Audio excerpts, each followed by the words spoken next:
એક ગામમાં કથા ચાલતી હતી, બધા સાંભળવા આવે. એમાં ગામમાં નગર શેઠ, પૈસો બહુ પણ છૂટે નહીં, 1 રૂપિયો કોઈને આપે નહીં, બહુ કંજૂસ.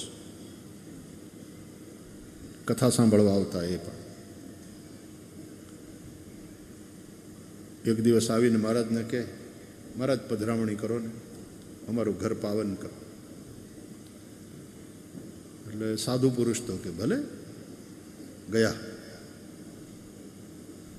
એમના ઘરે પધાર્યા, સ્વાગત કર્યું. પછી કે મહારાજ મારે કોઈ ગુરુ નથી, મને એમ થાય છે કે હું તમને ગુરુ ધારું, મેં તમને ગુરુ ધાર્યા, મને મંત્ર આપો.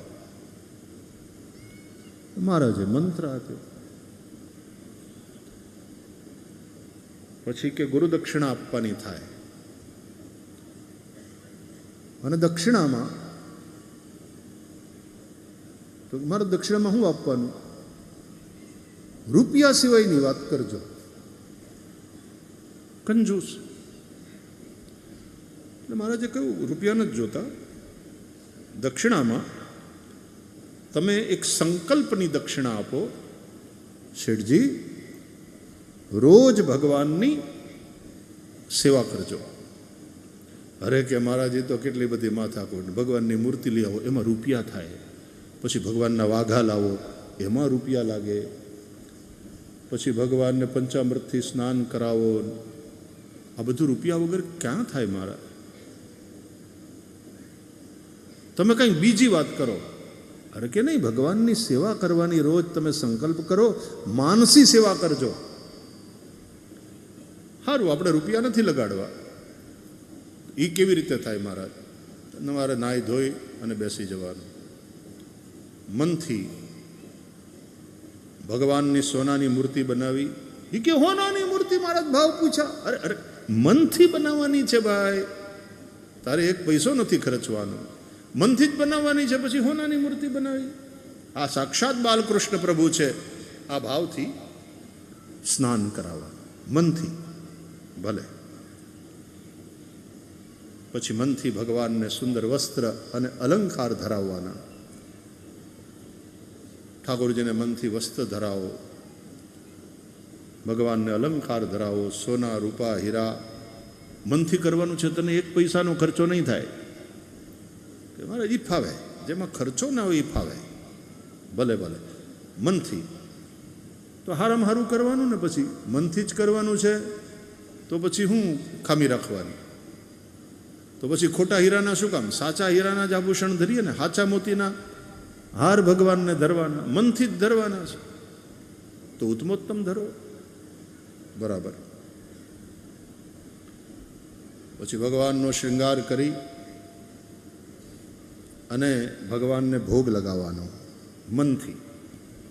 ચાંદીના કટોરામાં દૂધ, એમાં મિશ્રી, એમાં બદામ પિસ્તા કેસર નાખી ઠાકોરજીને ભોગ લગાવવાનો. મનથી લગાવવાનો છે, તારે 1 પૈસાનો ખર્ચો નથી. ભલે બાત છે,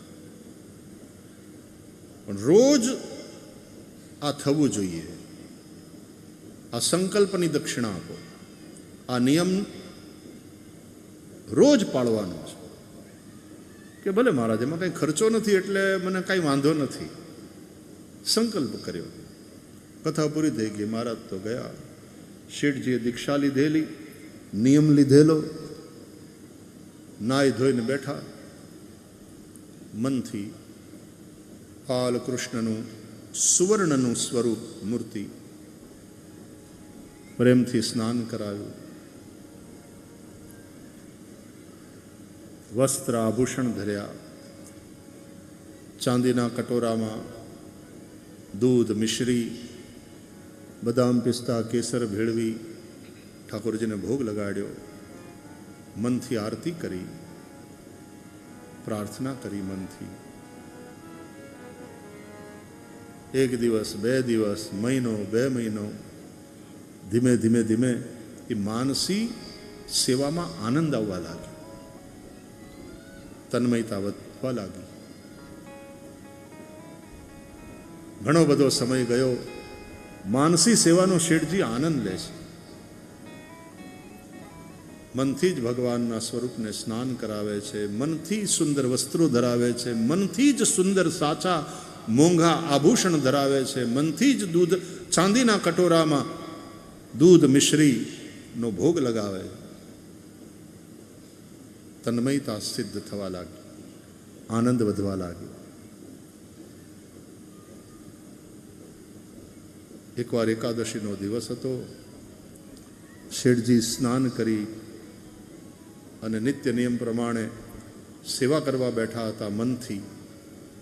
મનથી સ્નાન કરાવ્યું, મનથી આભૂષણ ધર્યા, મનથી વસ્ત્ર શૃંગાર કરી અને પછી મનથી ચાંદીના કટોરામાં દૂધ લઈ અને ભગવાનને ધર્યું. એમાં મિશ્રી નાખી.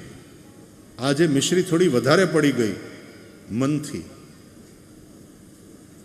પણ સ્વભાવને અરર આટલી બધી નખાય. નાખી હતી મનથી, આટલી બધી નખાય. સ્વભાવમાં ઓલો લોભ ખરો, તો પાછી કાઢી લેવા માટે થઈ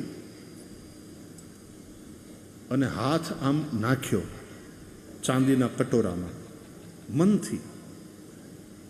એટલી માનસી સિદ્ધ થયેલી કે જાણે આમ હાવ બધું સાચું જ છે. તે હાથ લંબાવ્યો કે ચાંદીના કટોરામાં દૂધ છે, એમાં વધારે પડતી હાકર પડી ગઈ, કાઢી લઉં. એ જ્યાં હાથ લંબાવ્યો એની આ તન્મયતા જોઈને ભગવાન એટલા બધા રાજી થયા કે ભગવાન પ્રગટ થઈ ગયા અને એનો હાથ પકડી લીધો કે તારા બાપાની પણ ક્યાં ગઈ છે.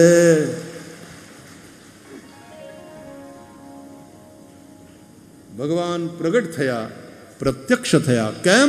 ભલે લોભિયો સ્વભાવ એ ગયો નહીં, પણ પેલી માનસી સેવા એટલી બધી સિદ્ધ થઈ ગઈ કે એની તન્મયતાથી ભગવાન પ્રસન્ન થઈ ગયા. એના એ લોભે લાલાને પ્રસન્ન કરી દીધો. બોલો, એ પાછી કાઢવા ગયા શેઠજી અને ભગવાને હાથ પકડી લીધો. અને ભગવાન જેનો હાથ પકડે અને પછી કોઈ દિવસ છોડે નહીં. આપણે જેવા છીએ તેવા પણ ભગવાનને પ્રત્યે સમર્પિત થઈએ. જેવો તેવો પણ તારો. કૃષ્ણ તવાહમ કૃષ્ણ તવાસ્મી દાસોહમ. આ ભાવ આવે તો ભલે પછી લોભિયો હોય શેઠ, પણ માનસી સેવા હાવ હાચી સિદ્ધ થાય તો ઠાકોરજી હાથ પકડે. हम अपने सभी दुर्गुणों के साथ भगवान को समर्पित हो जाएं, क्योंकि भगवान का प्रेम कंडीशनल नहीं है कि पहला બધું છોડ પછી મારા શરણે આવ. નહીં, જેવા છીએ તેવા. ગંગામાં તમે નાવા જાઓ તો ગંગા એમ કે, એ નાય ધોઈને આવ્યો ગંધરા, સીધો હું ડૂબકી મારવા હાલ્યો આવ્યો. અરે એ ગંદકીને ધોવાનું જ કામ ગંગાનું છે. जैसे हो वैसे गंगा में गोता लगाओ, जैसे हो वैसे परमात्मा के प्रति समर्पित तो हो जाओ. भगवान ठीक करेंगे. પણ ભગવાનને સમર્પિત થયા એટલે પછી ભગવાનને એ સમર્પણ સાચું હોવું જોઈએ. જેવો તેવો પણ તારો. કૃષ્ણ તવાસ્મી નાથ તવાહમ.